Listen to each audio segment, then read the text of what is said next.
Welcome to On and Off the Mic with Mike Corey. Kenny Albert is the only current broadcaster calling every one of the major sports on TV. He's about as versatile as it gets and one of the nicest guys in the industry. From his dad Marv to his uncles Al and Steve, Kenny has created his own brand and is awesome at what he does. We've crossed paths numerous times before, but this was great to be able to chat with him in more detail about the many things and the connections that we have. What's your schedule right now? Because I know you do everything. So where are you at right now? So I'm home now. I was in Las Vegas for the fight that I worked on Saturday night, the Pacquiao-Thurman fight. Next up is a baseball game Saturday in St. Louis, then NFL meetings beginning Sunday night, Monday out in L.A. That's awesome. So boxing, baseball, football, and then obviously hockey starts up in a couple of months. Yeah, so you're pretty much you're the only one that still does all four major sports, right? I mean, NBA, NFL, NHL, and Major League Baseball, right? I mean, as far as I know, I mean there are like at least 15 to 20 others that have done all four at different times. Right. But as far as I know, I'm the only one right now, currently. Yeah, and boxing, I throw that into it too. And boxing too, which is more recent. Yeah, hey, does anything does it come easy to you? I know you work your butt off in your preparation. I mean, there's so much work involved. We know that, but do certain ones come easier to you, or have you just been doing it for so long that you've got it down to a science? Like, how's that all work, flopping around like that? Well, first of all, you have to be real organized. Obviously, if you have 3 or 4 events within the course of a week or a 2-week stretch, I always try to get ahead. As far as the preparation, football definitely takes up the most hours. You might have a game week 15 of the season involving 2 teams you haven't done all year. With hockey and basketball, I'm usually around the same teams. They play 2 or 3 or 4 games a week. So while there's still preparation, obviously, it's not nearly the amount of time that goes into football. As far as the actual play-by-play, to me, hockey's the easiest. The puck's in motion for 60 minutes. So you're really just calling the game. It's continuous action, especially on radio, on TV. You let it breathe a little bit, and there's more time for your color analyst to get in. Basketball is similar, although there are more stoppages, 48 minutes, the ball's in action the entire time. Football is really the one that's a set formula. It's one play and then 20 or 30 seconds, and then another play, 20 or 30 seconds. To me, baseball is the most challenging of the 4 because there's so much downtime. The ball's only in action for between 9 and 12 minutes per game, so hopefully you have a real good color analyst with you who can fill in a lot of the blanks. And boxing's the wild card because there's no ball or puck. It's 3-minute rounds. It could end at any time. So you might have this great nugget, piece of information that in another sport you might want to save, get it in at an appropriate time. But in boxing, the match could end in the first round. So sometimes you might try to get some of your better stuff in there earlier because you really don't know how long it's going to go. Yeah, that's a crazy point about baseball. I never thought about that. You're right. Just in terms of the actual action, I think even I heard something one day about like football players too. It's like you're actually only literally playing for however many minutes it was, throughout the entire game. So like the coach would be like, hey, you're not going to play hard for, 6 minutes and 38 seconds a game, or whatever it is. It's crazy, right? Well, my longtime partner, Darryl Johnston, Moose, always used to tell the story about his special teams coach, the late Joe Avisano, who was one of the best in the business. And Moose was so good in so many different areas that he would be on a lot of the different special teams. And at one point, he was so tired, from playing fullback every play offensively, and then he was out on all these special teams. He went to Coach Avisano and said, hey, can you let me off 1 or 2 of the special teams? And Avisano's response was, I'll go talk to your position coach. I'll see if he can give you some time off when the offense is on the field. Yeah. He's like, okay, I know. Right. I mean, it's nuts. I mean, it's really pretty interesting though. So, but I always wondered too, with hockey, why do you think it's the same on radio as it is for TV? Do you think everybody needs that for TV? Like what's your opinion on it? Because that's the only one that doesn't change between radio and TV, when you're the way it's called, I feel like. No, I think it's a lot different actually. The call on radio and TV. Radio, you're really describing everything. It's nonstop talk from the play-by-play announcer. Whereas on the TV side, you could definitely pull back and if the puck's in the neutral zone, for example, you can sort of pause and let your analysts come in. On radio, you have to give the score and time a lot more often because the viewers can see it on TV. So No, to me, it's a lot different, the hockey call between radio and TV. Okay. Yeah, I guess I just felt like there's a little bit more talking, obviously on TV than you would in any other sport. Yeah, maybe it sounds like that just because of the speed of the sport. Everything's moving so fast. But going between radio and TV in the regular season, I do more radio hockey with the Rangers, and then I have X number of NBC games. But then in the playoffs, I'm mostly on the TV side. So there's a definite adjustment. You have to kind of remind yourself which one you're doing, whether it's radio or TV. Right. You got any travel tips or whatever with all the amount of times you're on the road and stuff? Is there something you've done that you've found to be real helpful for you when you're on the road at all these different sports? Well, I have started to take a picture of my hotel room number over the last couple of years now with the camera phones. Sometimes during the real crazy times, I'll find myself in 4 or 5 different hotels during the week, and I don't usually have an issue remembering what city I'm in, but if I were in room 762 yesterday, I'm in 410 today, 525 tomorrow. So once in a while, it's tough to keep track of what hotel room you're in. Yeah, no, I got this thing on my phone now. I call it airports info. So like every time I go to an airport, I kind of write down a little bit about the airport, so I know like if it takes me a little longer to get through security, baggage claim, or the rental car shuttle or that kind of stuff. So you have a little bit more time that you have to leave to get to certain places. So that's kind of helped me out. That's a good point. You do you do learn the airports and how far the downtown area is from the airport. During the Stanley Cup playoffs, I had 7 different trips to St. Louis. So I became very familiar with the St. Louis airport and all of the downtown hotels. There are certain tricks you learn with TSA pre, the shorter lines now, which those of us who travel a lot obviously have signed up for it, the global entry coming back into the U.S. But I'm always amazed when you get to an airport, how many people kind of don't know what's going on, and you'll go to the TSA line and you'll see people taking off their shoes, and you want to say to them, no, you don't have to take them off. And some people get it randomly, so they might not be as used to it as we are. But I always like getting on the plane first to get that space for your carry-on luggage. I always laugh at people who are one of the last people on the plane, and they're always amazed that there's no carry-on space left up top. Well, if you're the 102nd person on and there are 110 seats, chances are you're not getting that space for your carry-on bag. Yeah, no, you're in deep crap there. I know. It's like the TSA. Like, well, why do random people just get that for like that? We're paid for this, like to have this. That was really frustrating at the start because we pay for the 5 years, we pay the fee, and then they would give it out randomly. I actually didn't get it once recently. I didn't realize that my TSA had expired, so. I made sure to leave for the airport about 20 or 30 minutes earlier, and it turned out the line wasn't too bad. But there are definitely those little tricks that you learn. I had a flight recently that got diverted to Albany instead of New York, LaGuardia, or Newark. And again, as a veteran traveler, you start while you're still sitting on the plane to try to arrange the rental car or the ride that you might need if it's not the airport you were supposed to land at. Whereas there are certainly others on the plane who probably don't think ahead like those of us who are on a plane 150 or 200 times a year. Yeah, no, and if they start putting people randomly in first class, we're really going to get ticked off, right? We can't. Yeah, there you go. No, I get it. I mean, it's nuts. It's nuts sometimes in this travel. But and broadcast wise, I mean, you have so many different partners too, and so many different like personalities. Like I feel like I've worked with a lot of people over the years, but I mean, you in 4 or 5 different sports. I mean, it's learning how to manage everybody. That's another good trait too.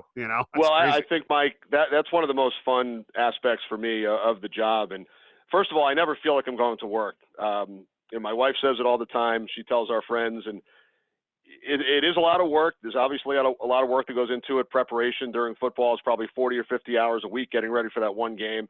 And there's a lot of travel, and you wind up missing, as some family kid stuff on weekends, especially. My kids now are 19 and 16, but I felt like when they were growing up, I actually enjoyed having the reverse schedule of many other parents. Yes, I missed some of the weekend stuff, a lot of the weekend stuff, but I was also one of the only fathers around during the week to drive and pick up from school, pretty frequently and go to some of the weekday activities. So it is a bit of a reverse schedule. People who don't work in the business never really understand, wow, you're away 48 out of 52 weekends a year. How is that possible? But it's just, what we become used to. And Again, like I said, never really feel like I'm going to work. But to get back to your original question about the color analysts, I've actually compiled a list. I have a list of the 250 or 300 analysts that I've worked with, and so many Hall of Famers in every sport. And I kind of look at myself like the traffic cop. I'm doing the play-by-play, inserting statistics and nuggets and things that we may have learned in meetings with coaches and players and at practices. But the viewers really want to hear from the analysts, the experts, the ex-coaches, ex-players. And, I know I'm not going to be able to name everybody, but in basketball, I get to work 20 or 25 games a year with Walt Clyde Frazier.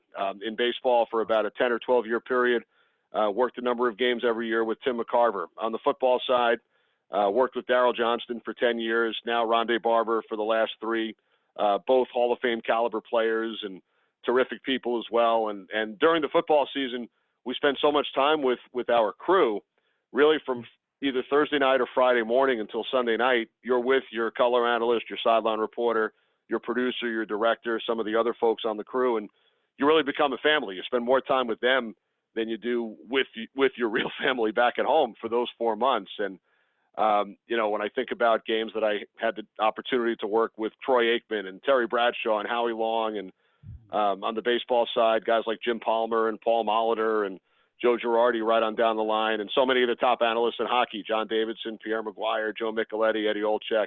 Again, that's really been one of the fun aspects of the job. Working with Lennox Lewis the other night on the boxing match, one of the all-time greats as well. So, I definitely keep that list. I keep it updated, and really enjoy working with those guys. That's awesome. I'm just listening to all those names you fire off. It's pretty impressive. And there are so many others that I probably forgot to mention, but looking at a picture on my wall, working a basketball game with Patrick Ewing back in 1996, right, when he was still playing. We worked some Nick Summer League games together. I did a Georgetown game this past year. I got to sit in like his chair, which is absolutely ridiculously big, like down in DC. He's got like all big furniture in his office in there. It's out of control. It's pretty funny. That guy's monstrous.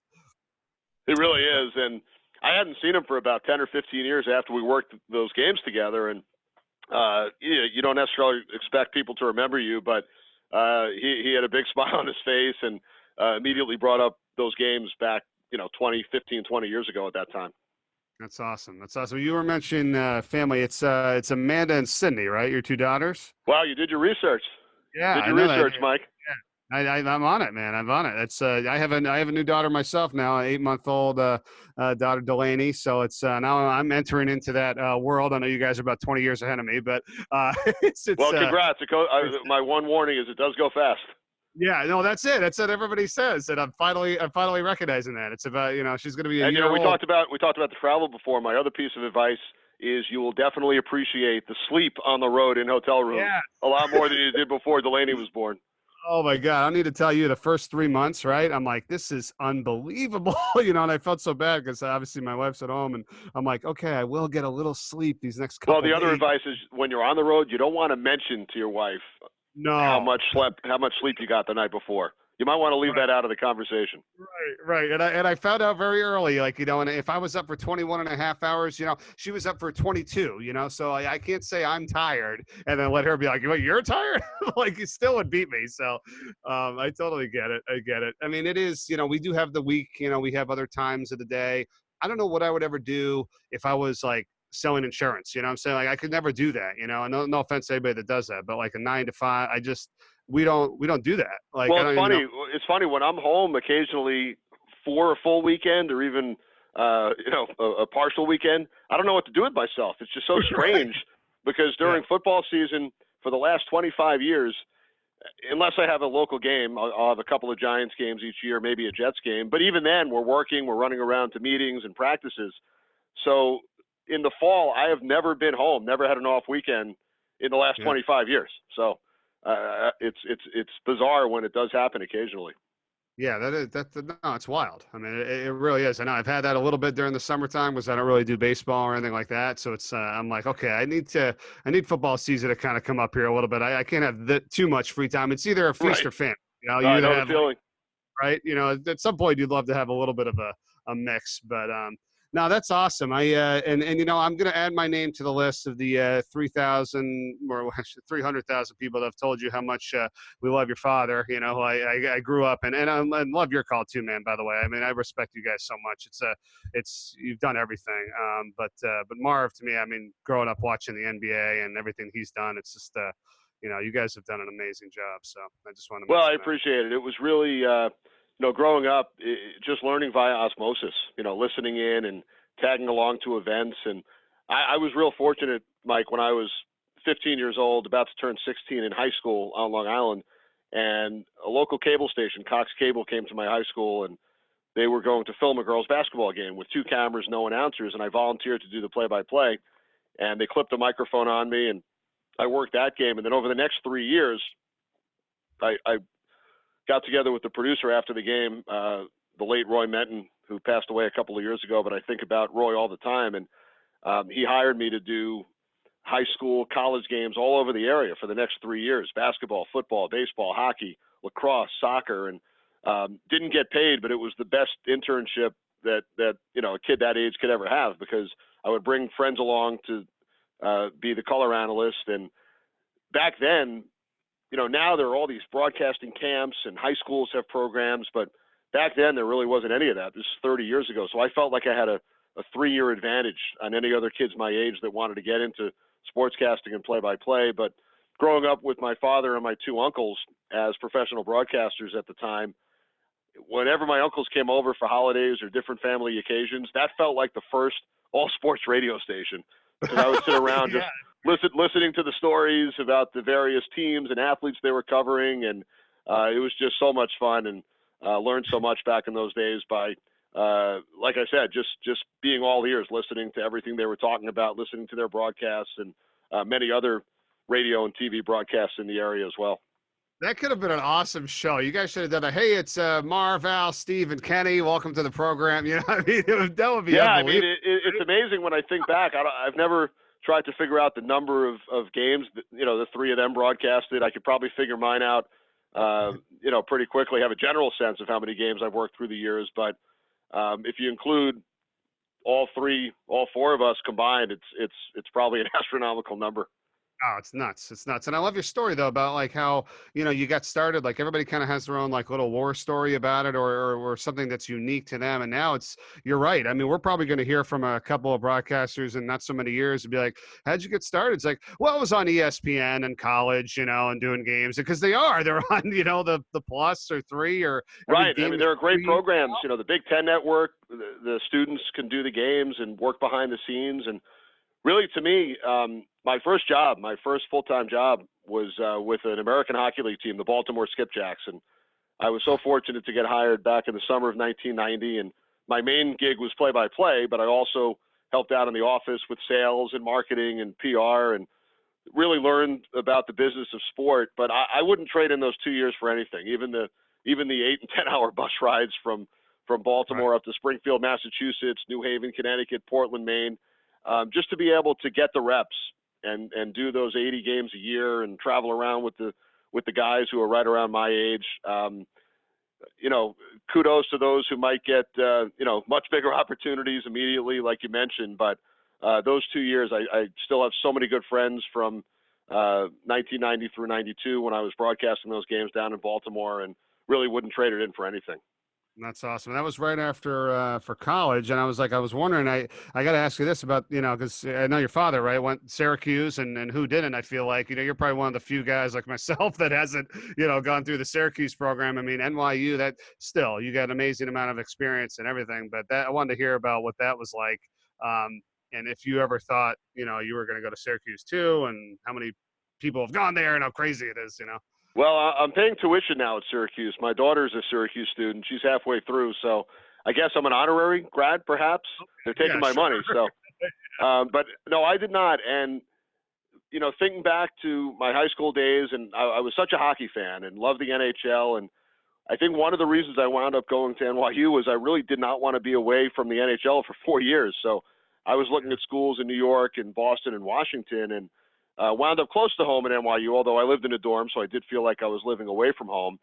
And the other thing was, and this is certainly no knock against Syracuse, because it's probably the best program out there, There are some others. You look at Fordham and Northwestern, and great broadcasting program out at Hofstra on Long Island, and a number of other schools as well. But to me personally, I felt like at NYU, even though we didn't have the big athletic program, we had a Division III basketball program, which was highly successful then, and they still are, both on the men's and women's side.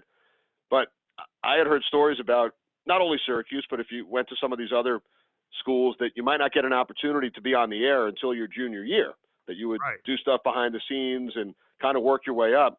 At NYU, smaller sports program, but there were only 6 of us at the radio station in the sports department. So we really got to do everything right from the start, whether it was play-by-play, color, producing, keeping statistics. Right from freshman year on, you were able to be involved in all those different aspects. So I think that was one positive of attending an NYU and not one of the bigger broadcasting schools. Yeah, I had that too. I mean, I was at UMass, and my freshman year was Marcus Camby and John Calipari, and the Final Four, and there was just so much electricity, like on campus, and to have that, as the start, for me, and working on the student radio and TV and newspaper. I mean, that was just some of the most fun times I've had, and it's hard to repeat some of that because of all the social media and how immediate things are now. And I mean, that was like that's what we did. I mean, what it was like back then, where it's like, that's the biggest thing going on right now, and everybody was glued to the TV or radio, and it was the biggest thing. Now you got a lot of different directions people can go in, and they're, and I'm sure you'll explain to your child and your children in the future what things were like for you. When I was in college, there was no internet, so we had to send letters out to the opposing schools just to get a roster.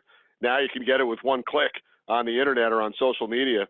No cell phones back then, so if we wanted to meet somebody, we would have to call their phone in the dorm, leave a message on the answering machine. You can call into your voicemail, from a payphone at that time. So I feel like I'm listening to my grandparents tell stories about when they first acquired a black and white TV. But really, with no internet and no cell phones, that's what it was like for us in school 30 years ago. Yeah, I didn't have it either. I mean, I think I'm like 10 years after you. It was just getting going. I feel like really old when I try to tell somebody that, like, yeah, we didn't really have the internet. It's like, they're like, what? It makes it sound crazy. Right. But it's probably hard to imagine for those who have grown up with the internet their whole life. Right. We didn't have it going yet, but no, and to add to the story, I guess maybe just about your father for a moment. He was one of 3 guys I remember I sent a letter to when I was in high school, because I knew I kind of wanted to do this from around 9th grade or whatever. So I wrote him a letter. I wrote Sean McDonough a letter, and then for whatever reason, Chris Berman at ESPN. I wrote them all a letter, and all 3 of them got back to me. I still have it today. I got to go downstairs and find it in my box, but I have a response letter from your dad, just hey, that's great, giving some advice, and I always appreciated that, and it's I don't think that's anything that really gets done too much today, but I wrote 3 letters, and all those guys get back to me, and that meant a lot, as you're trying to work your way up in the business. So yeah, that's cool. Terrific, and I've heard some similar stories from others, but he was always great about getting back to people. I still envision I can envision the NBC letterhead that he would type letters. Yeah. He wasn't a big computer guy, even when everybody started going to the computers and the word processors. He would still use that old manual typewriter. And, I'm sure there are a number of listeners out there who probably received similar letters, but that's one thing he was always great at back then was getting back to young broadcasters who asked for advice. Mm-hmm. It's got to feel good too for you. I mean, I know with all the sports you've done, and like to create kind of your own style too, and that people know you, they hear you, and that it's and there's a reason for it. I know some people say, oh well, his dad or his this. You still got to be good. I mean, you got to be really good. I mean, which you are. So it's got to be cool for you now to feel like you got your own identity. And I don't know when that maybe happened for you, but I mean, it's impressive. Well, I think it was the first 5 years when I lived in Maryland. I mentioned the job in Baltimore, doing the skipjacks in the American Hockey League, and then I was hired in '92 by Home Team Sports, and I did hockey with the Capitals and had the opportunity to fill in on some Washington Bullets games at the time and Orioles games. And I felt like moving away from New York and working in another area really did help me develop my own identity. I think that was a big part of my career those first 5 years. And you're right. Once you have the job, even if you may have, I don't want to say had some help in getting the job, but if people were certainly familiar with you or your name, once you have it, you have to prove yourself because you might not keep it for long if you don't perform. So, But again, those first 5 years in Maryland were certainly a big part of creating an identity, I felt. Yeah, and then the business is so subjective. You know what I mean? It's unbelievable. You have to kind of just forget about what some people say sometimes and do your own thing. I don't know how much on social media you are or whatnot, but I was talking to somebody else about this. It's like, don't worry about it. You know what I mean? It's like if there's 2 or 3 or 4 people saying something, it may seem like the world, but then there's like a million people that are like, yeah, this guy's cool. I mean, you can't Right. I think what I've learned, and I'll certainly look at it, and family members look at it, and friends, but you're right. If there are 8 negative opinions, there might be thousands and millions of people watching that game, and Right. I've come to learn that there's such a small percentage of people who actually, do write something on social media. And what really matters is what your bosses think, and they're not the ones putting that stuff out there. But I know I'm doing a good job if you hear from fans of both teams. If both sides hate you, you're doing a good job. I'll get tweets during the hockey playoffs or during NFL games. People think you're rooting against their team. You're not. I know during the regular season in the NHL in particular, they're used to watching their home announcers. And I'm one of them because I do the radio for the Rangers during the regular season. So I kind of see both sides. And after the first round of the playoffs, you're only getting your national announcers. So they're doing the game right down the middle, 50-50. But you're used to hearing 70 or 80% of the broadcast about your team. So I get it. But again, if you get it from both sides, then I think you're doing a pretty good job. Yeah. Hey, how about when they start doing the Homer broadcast now of big time games? Like I remember when they, for like the NCAA tournament, it was it's Jim Nantz doing the play by play, and then next thing we start seeing these other broadcasts and we know it because this is what we do. But I had some of my friends watching the game. They're like, I don't get it, man. Like Oklahoma was getting their ass kicked. Like, why was the announcer all talking about Oklahoma? I'm like, wait a minute. I'm like, oh, you must have been listening to the Homer broadcast. You know what I mean? Because now they have each one, for each team, for the tournament. I'm like, this is crazy. Yeah, no, it's an interesting concept, and I'm sure fans of those teams, a percentage of them do enjoy listening and watching to those instead of the national broadcasts. But, back in the 70s, they used to do that in baseball during the playoffs and World Series on the network broadcast. They would actually have one of the announcers from each team join the network broadcast. They've gotten away from that over the last 25 years or so. But, again, sports fans, Mike, are so provincial, and they're used to hearing their own announcers. And come playoff time in hockey, basketball, and baseball, you're going to have those folks who would much rather hear their own announcers than the national broadcasters. But they can turn to the radio because the radio broadcasters in baseball, hockey, and basketball go all the way through to the championship round. In football, it's a lot different because there are no local TV broadcasts. It's all the national folks, whether on Fox, CBS, NBC, or ESPN. So I think in football, the viewers are more used to it because that's what they get from week 1 right through week 17 and then through the playoffs. Yeah, I was thinking back too, and I know you were getting ready for the game, but this was just last weekend. I was up at the Phillies, just hanging out with my buddies, and we had walked by the booth up there. And I'm like, oh, Kenny's doing the game, so I gotta give you a little wave. Yeah, I know you will wave back, but it's fun. It's just so many times when we cross paths, with our fellow broadcasters. To me, I just feel like we're all in it together. I tried to stop years ago or whenever it was to be like, oh, what about this guy or that guy? But you got to do your own thing, right? And run your kind of own race, and to me, it's just fun, learning and getting advice, from guys like you and in the industry because, there's plenty of games to go around. You know what I mean? It is what it is. People are where they're at because of what they're doing, and you just got to go have fun. It's that's just kind of the way I look at it. No, I agree. I always enjoy talking to other broadcasters. I always like looking at their preparation. You get ideas from others, even after doing it for so long. I'll look at the various charts that other play-by-play guys come up with once in a while. Some of our colleagues put them out on Twitter and social media, or if I see them in a broadcast booth, I'll take a look at it. And one of my favorite days of the year, I mentioned I'm heading out to L.A. for our Fox football seminar. That's next Sunday and Monday. But it's really the only time when you're all together, all the 6 different crews who are out at various games on Sundays, the entire pregame show with Kurt Menefee, Michael Strahan, Howie Long, Jimmy Johnson, Tony Gonzalez. They're all on hand at the seminar, and all the behind the scenes folks as well. But it's really the only time that you're all in the same room together because once the season starts, you're in different cities every Sunday. Yeah, similar to me. I got the ESPN college football seminar next week as well, where we'll all get together, and that's fun. I mean, that's Yeah, and the you guys great. have like 30 crews. Oh my gosh, yeah, I know. There's a ton of people there, so it's but that's the only time Who are you you see working with this year?